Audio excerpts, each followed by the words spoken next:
your mean time to WTF for a security alert is more than a minute, it's time to look at Lacework. Lacework will help you get your security act together for everything from compliant service configurations to container app relationships, all without the need for PhDs in AWS to write the rules. If you're building a secure business on AWS with compliance requirements, you don't really have time to choose between antivirus or firewall companies to help you secure your stack. That's why Lacework is built from the ground up for the cloud. Low effort, high visibility, and detection.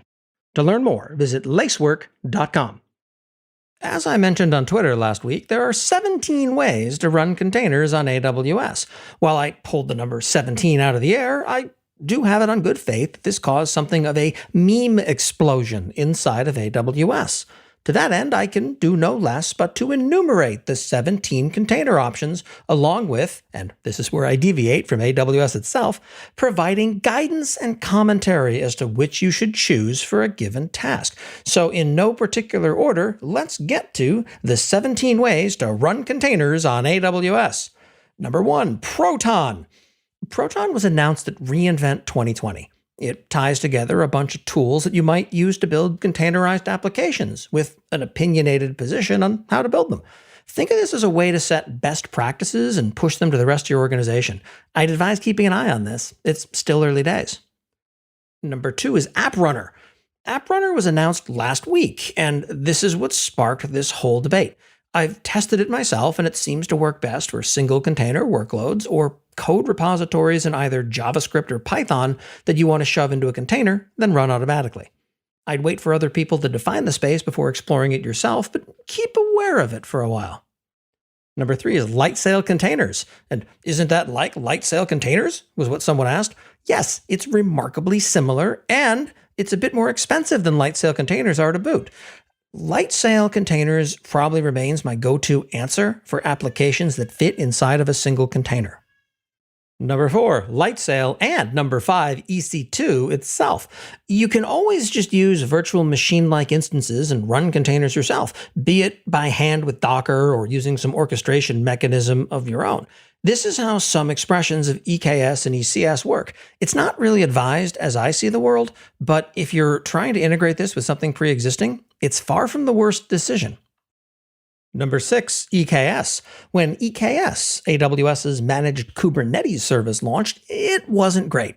That story has changed significantly since launch. It's faster to spin up than it used to be. The permissions are marginally better than they used to be, at least if it no longer requires full admin permissions to spin up a cluster. And it can leverage underlying EC2 nodes or Fargate, both of which support Spot for cost purposes. It's not horrible. If you force me to run Kubernetes, this is likely how I'd go about doing it, barring outside constraints.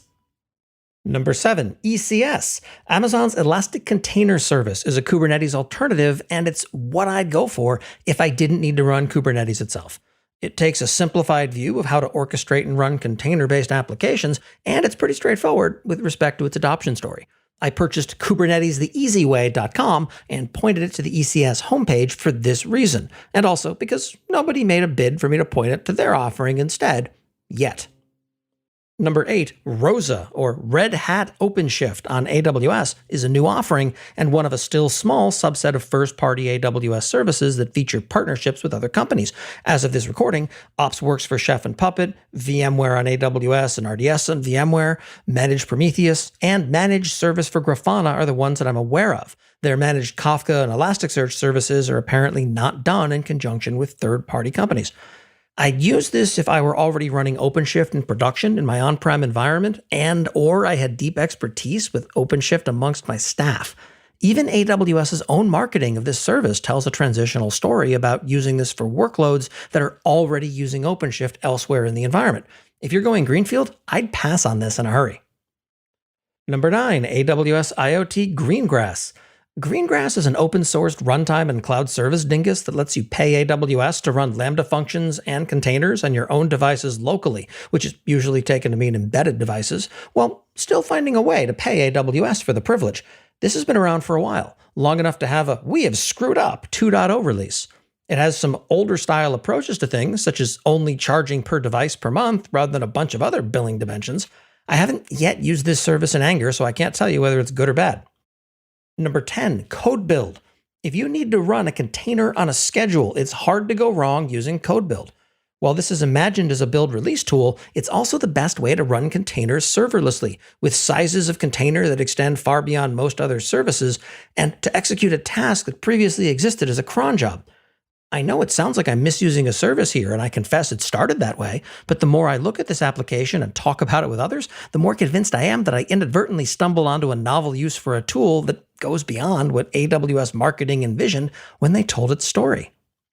This episode is sponsored by ExtraHop. ExtraHop provides threat detection and response for the enterprise, not the starship. On-prem security doesn't translate well to cloud or multi-cloud environments, and that's not even counting IoT. ExtraHop automatically discovers everything inside the perimeter, including your cloud workloads and IoT devices, detects these threats up to 35% faster, and helps you act immediately.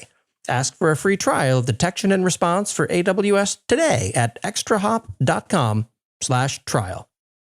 Number 11, EKS Anywhere, and 12, ECS Anywhere. These two services are similar to the above-mentioned versions without the anywhere added in, except that they can run in your on-premises environment or in other cloud providers, which isn't marketed super well or very loudly. I'd consider this a transitional story or for solidly hybrid deploys, but only once they come out of preview. Number 13, Fargate. Fargate is a serverless compute engine that takes the place of nodes you manage yourself when used with either ECS or EKS. AWS handles the scaling, placement, and underlying infrastructure issues. Given their support for spot instances and the fact that savings plans now cover their usage, I'm a big fan of the platform. It may be one of the better innovations to come out of AWS's container group. Number 14, App2 Container, all one word because of course it is.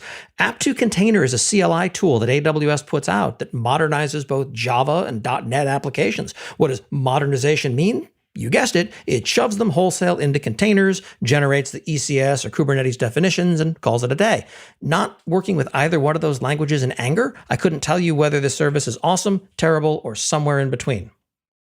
Number 15, Copilot. Copilot is a CLI utility that presumably came out of AWS's container group, looking at the official AWS CLI, realizing that getting it to work the way they wanted it to in order to get straightforward tasks done would be a gargantuan effort, giving up entirely and building this thing from scratch instead.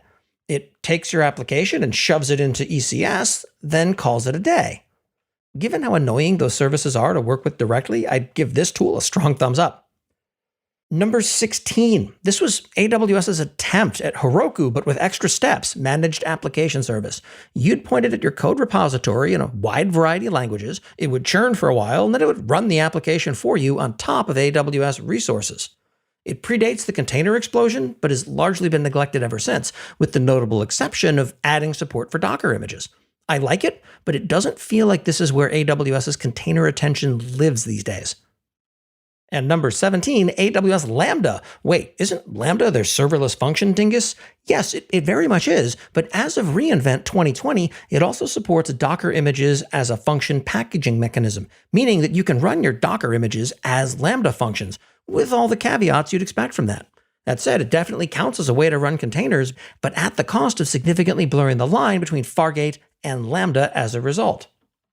And there you have it, the 17 ways to deploy containers atop AWS. Some may suit your needs better than others, but at least we now have a single place to point people towards when they're faced with this agonizing decision.